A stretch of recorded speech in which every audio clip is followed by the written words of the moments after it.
Man. Oh, man, goddamn, bro. Oh, shit.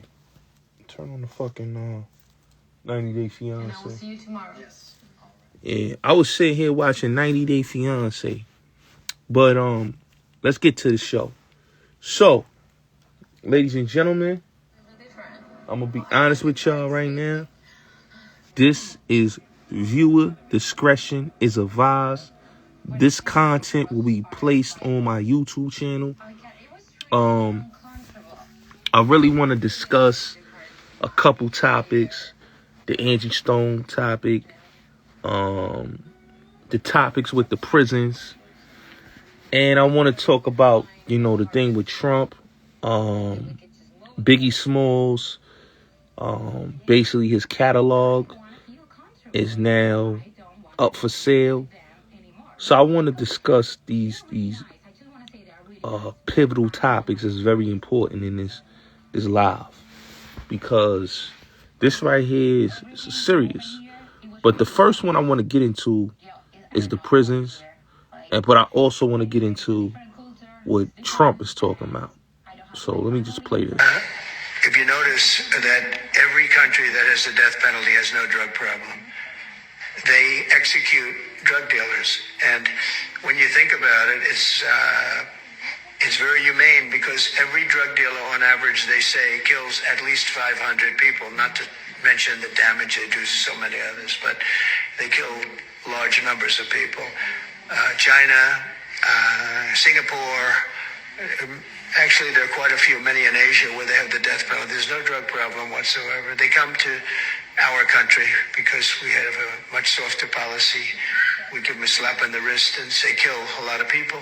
So we are going to, I don't know if our country is ready for it. I am ready for it, the death penalty if you deal drugs. You have to set out guidelines like fairly large numbers, etc. But you'll have it go down very greatly. If you notice that every country that has a... This is wild. Cognify is a new concept for prison reform where criminals would have the choice to choose between spending tens of years behind bars or instead opt to have AI, artificial memories, implanted into their brain. The idea is to treat criminals like patients and permanently change their brain chemistry by implanting these artificial memories so that when they re-enter society, they are a new and completely reformed person who mentally cannot commit any more crimes. The way that it works is that depending on the severity of the crime, AI would design these false memories to be implanted that would make the person more empathetic, or in some circumstances, make them physically and emotionally feel the pain of their victims and their victims' families. Even though this process only takes about 7 minutes, to the subject, it would feel like it had been years. Last year, the United States government spent $8.7 billion of taxpayer money on the prison system. This whole process would cut that spend significantly, and we could use that extra money on healthcare, education, and other technology advancements. Not to mention, you would have a whole new group of rehabilitated... So, y'all heard it there. Trump talking about, he was talking about deporting, offenders, repeat offenders, to foreign countries. And now he's talking about giving the death penalty to drug dealers. And they also want to give inmates, use them as guinea pigs, and give them AI.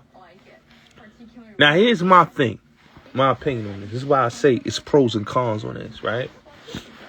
And it's sad because when you really look at America and you look at this country, bro, it's a business.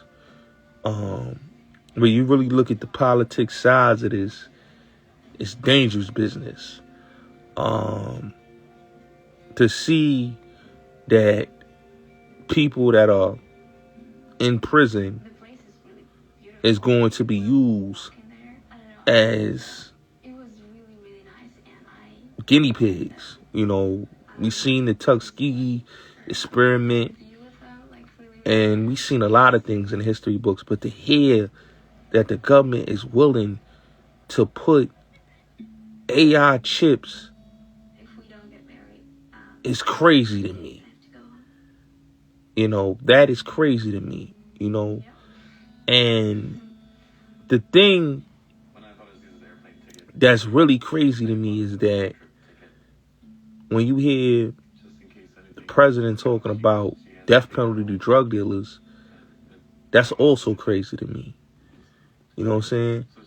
Because nobody forces anybody to use drugs. You know, these are things that are basically is a choice. Everybody have choices in this world. And drugs is a choice that we don't have to use drugs. We don't have to take it. We don't have to indulge in it. But because a lot of times we get caught up in the semantics and we get it caught up in the illusion that it makes people believe that, oh, people using drugs, that everybody have to fall victim to it. And I really don't believe that, you know. But I seen this coming because this is the NWO. This is the New World Order. You know, this is the new, you know, this is really the signs of the time. You know, we seen movies like The Demolition Man, They Live, and Minority Report, and now we really seen it in the timing that we're seeing it in. You know, where now, you know, it's studies and they're really trying to push for these type of things. It's inhumane and it's crazy to me. You know, anybody that has humanity and has empathy, you know, these are the things. And that's why when people was talking about the Robert Brooks thing, and they was talking about, you know, how they were up there protesting, and how the guards is now protesting in New York State prisons. And I had this conversation earlier, and, you know, people didn't want to hear what I was saying, but I was basically discussing about how right now there's a lock, and they're talking about, there's a video going on where it's a lockdown on New York State prisons right now. And now that is a lockdown, but you have so many people that's locked up in New York State prisons. They don't have food. They don't have nothing because the correctional officers have walked out and the National Guard has taken over. You're going to start seeing a lot of that, not just only in the prisons, but you're going to start seeing cameras in the bathrooms. You're going to start seeing a whole lot of things that's going to pop off in 2025 that you was like, oh, I saw that in that movie. I saw this in this movie. Big Brother is about to change the game on the civilians and on the citizens, you know. And a lot of times people really believe that, you know, all this is for people that's inmates or people that's involved in the streets. No, it's for everybody, bro. They changing the game up, you know. So to see what's going on, and I just saw something where they got cameras that's going to be in the bathroom while you using the bathroom. That's a problem. You know, like there's surveillance in you. You know, your smart TVs is watching you. Everything is watching you. So right now, you don't know how it's going to happen and how is it going to affect you. It's going to affect you a lot, you know. And I think a lot of people just don't understand that, you know, we're in dark times right now. You know, we're in times where, you know, the world is going through a maze. It's going through a sort of a addiction of tyranny and many other things, you know. And that's why, like, when I saw those guards with the whole Robert Brooks case, they got, you know, bail and all that. And I said, yo, at the end of the day, bro, they gonna find them not guilty, and they might not even, the case not gonna go anywhere, because at the end of the day, bro, the way the trajectory is going, no civil rights, no nothing. Martial law is in effect. You know, not only martial law is in effect, but, you know, really the Minority Report is in effect. You know, corporation is running things. You know, we got to understand we're under the Roman Empire, you know, and that's what people keep not realizing that. So when they come on their platforms and they come on YouTube and they say the things that they say, and then a lot of people are not telling you the truth, what's really going on, man. I feel sorry. But, hey, it is what it is, man.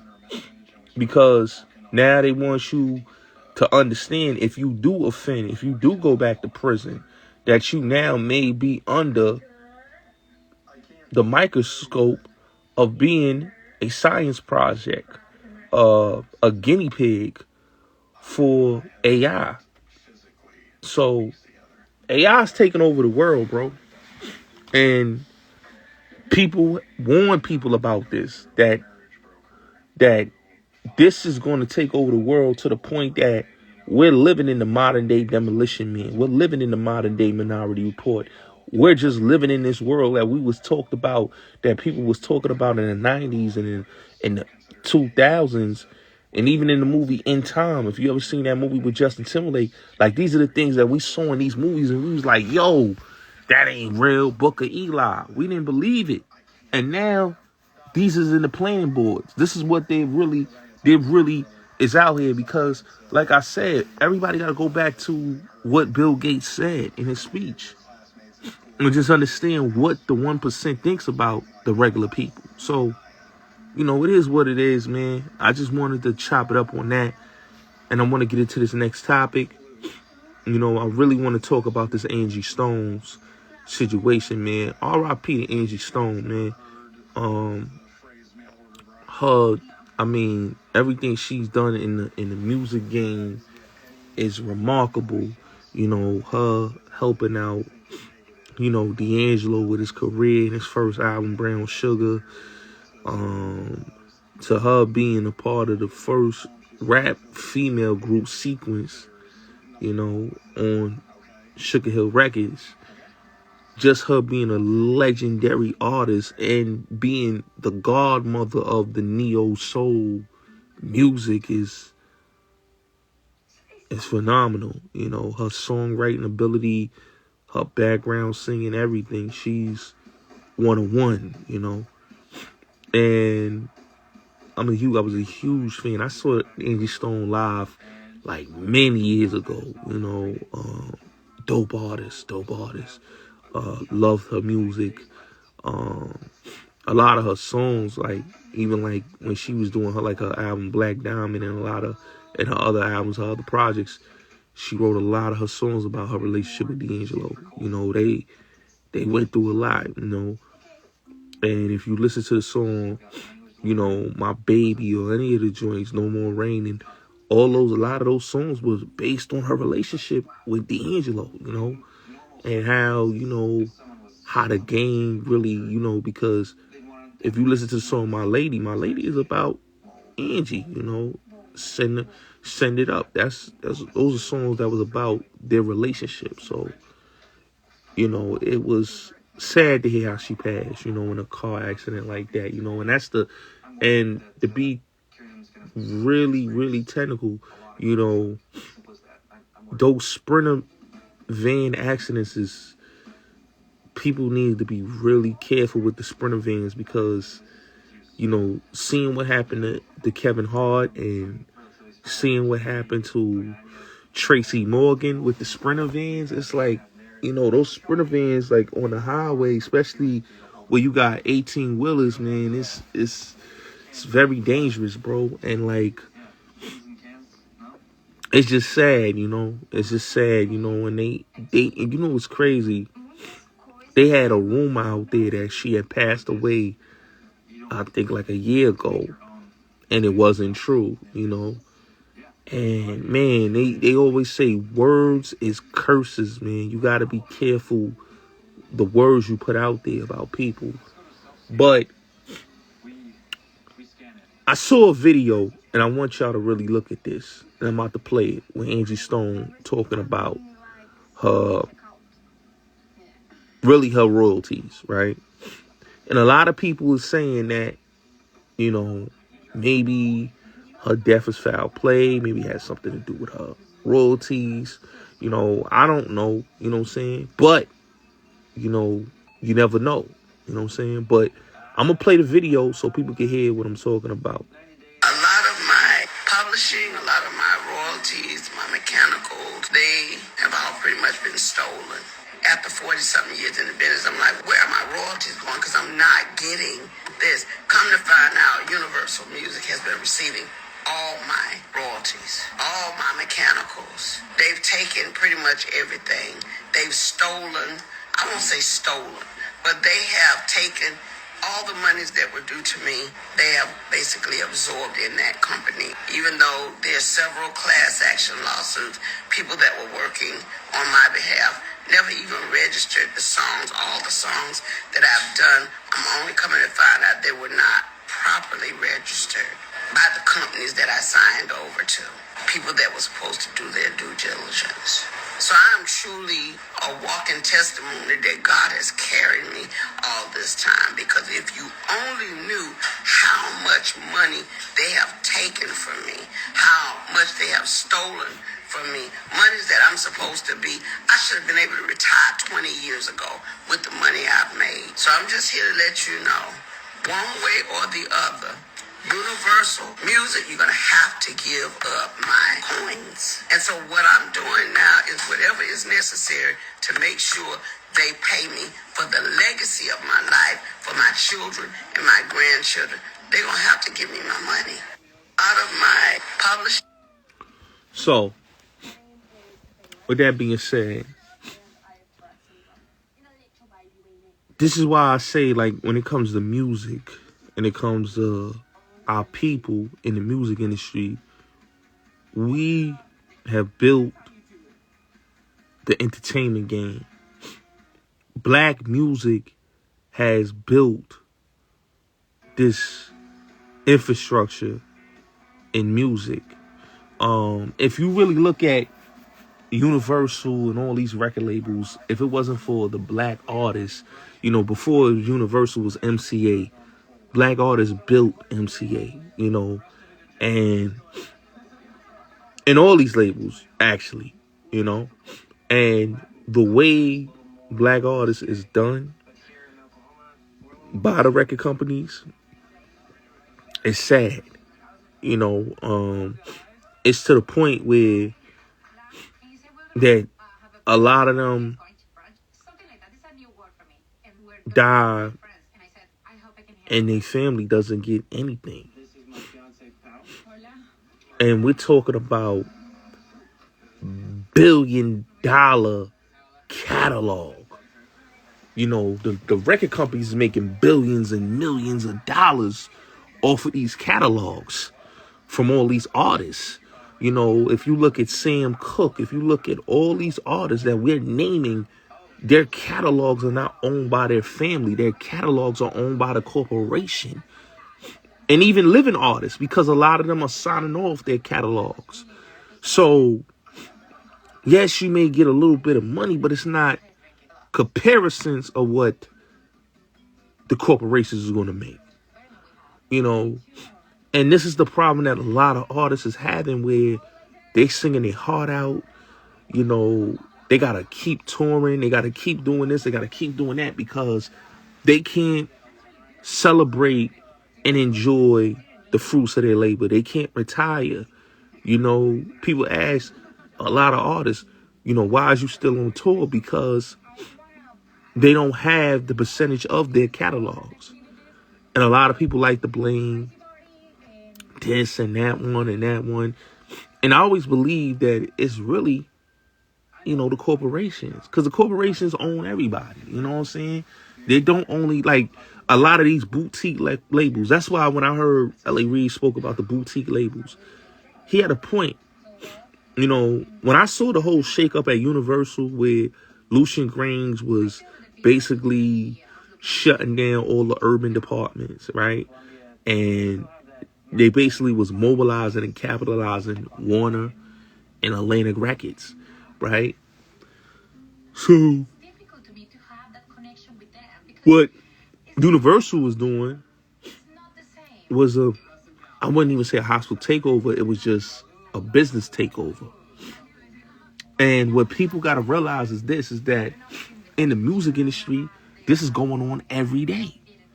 You know, artists is not able to celebrate the greatness. They're not able to celebrate their success, because they have to deal with, and the problem is that, if you've been in the game 40 something years, 50 something years, 30 something years, and you have to continue to keep touring because these people is only your lifeline. Because what people gotta understand, your masters, your publishing, all that is your lifeline.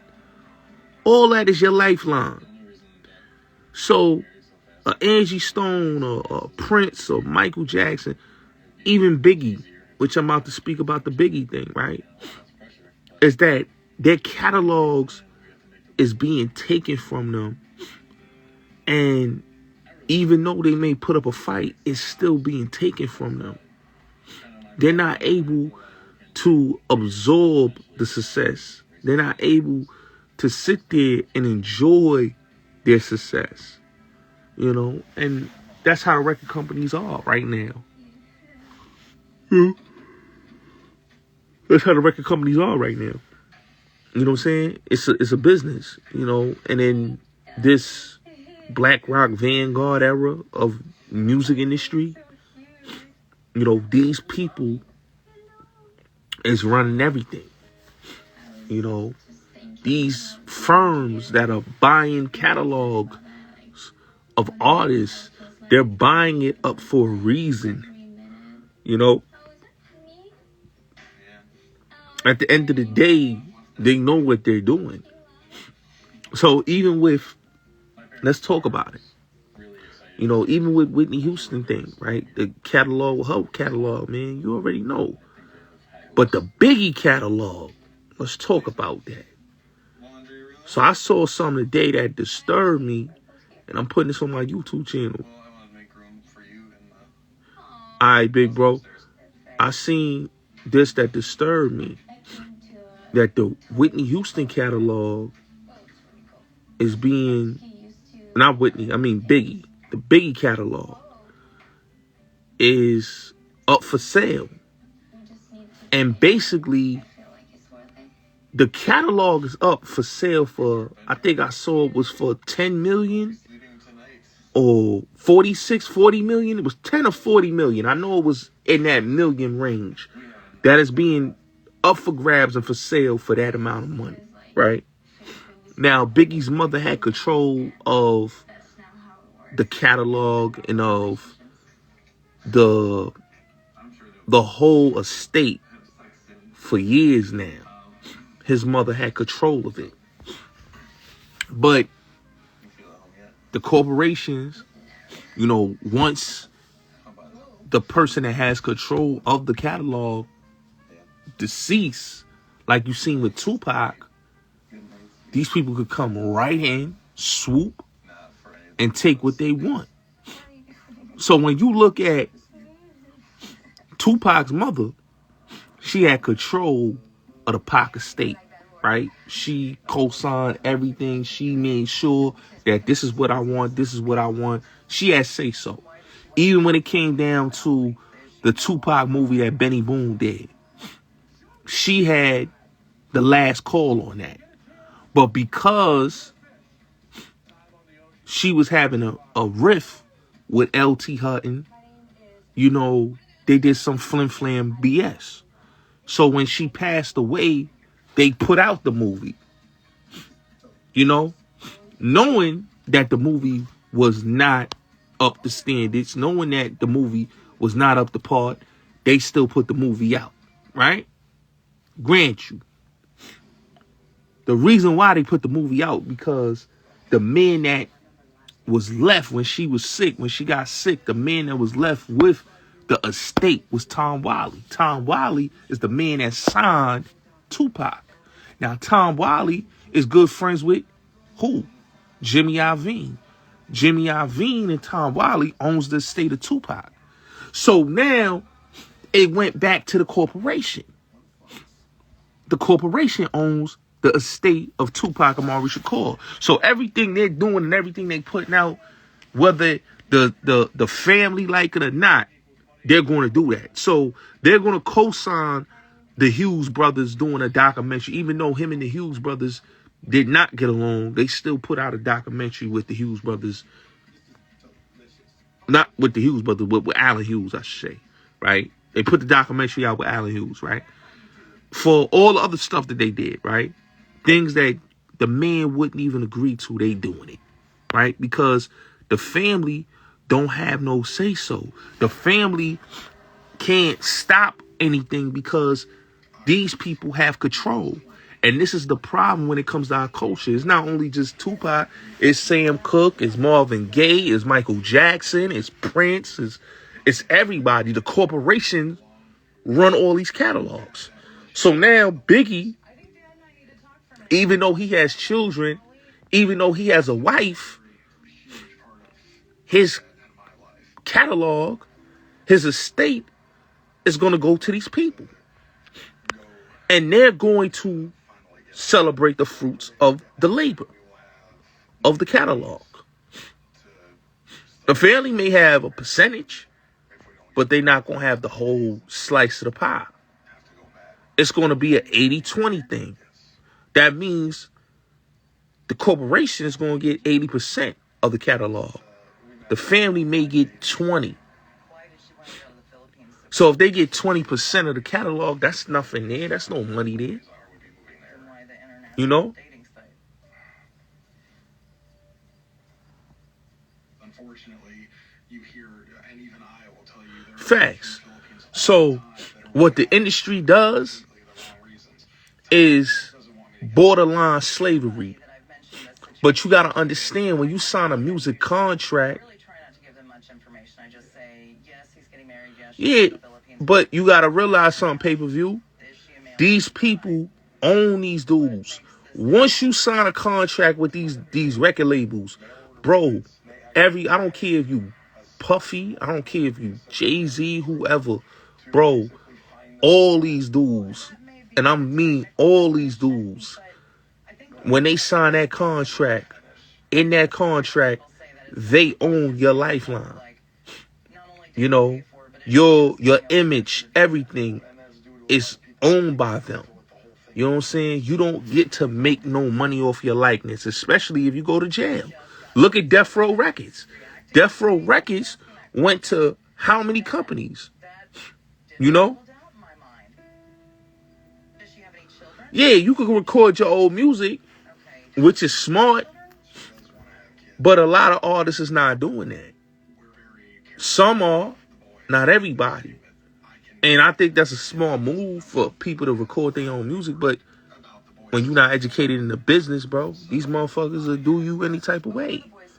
They'll do you any type of way. So when it shows you how they sign these contracts, man, it's a slave deal, man.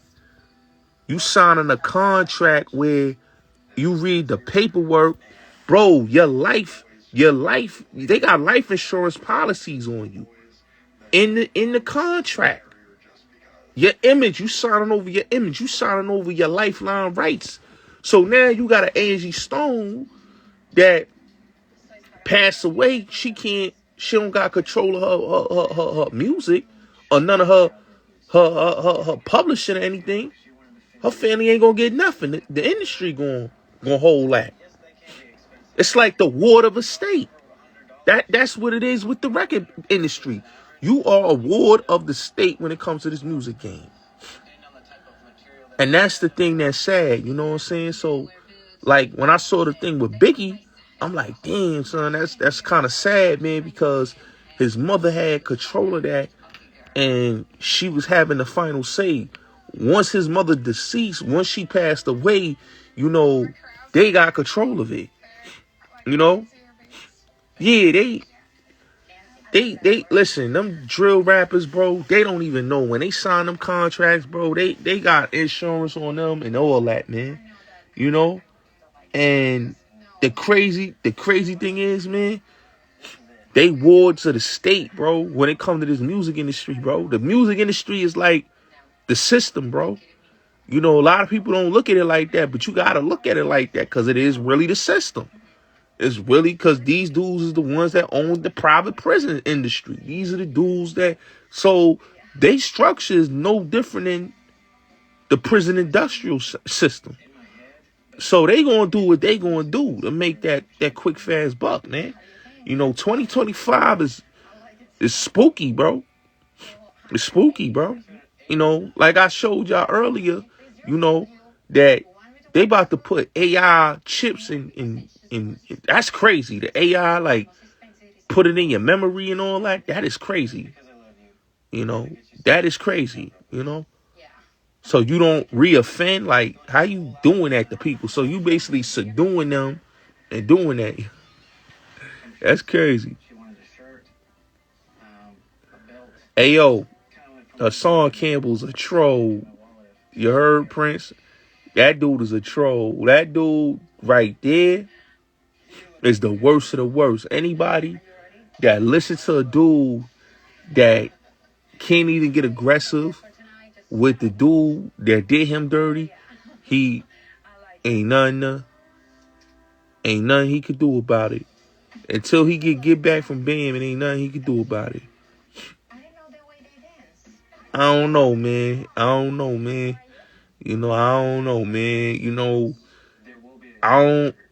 the thing with that is this, bro. Like, if the people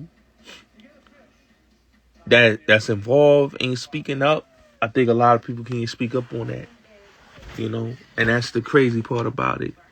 You know, but who knows, bro? You know, I'm gonna keep it real. I'm on the fence on that pay-per-view. I'm on the fence with that. But like I said, when it comes to these contracts and it comes to these artists, man, yo, they getting robbed, bro, and they getting shafted, man. They getting shafted and they getting robbed, man. Like, Biggie moms, you know, after she died, man, that was supposed to go to his kids, bro. That's crazy that the estate is up for grabs to be basically auctioned off to the highest bidder. Yeah, I seen the paperwork. I seen it. You know, so that's crazy to me. But yeah, man, salute to y'all, man. It's your boy Bullets Gotti. I'm going to be back later on today, man.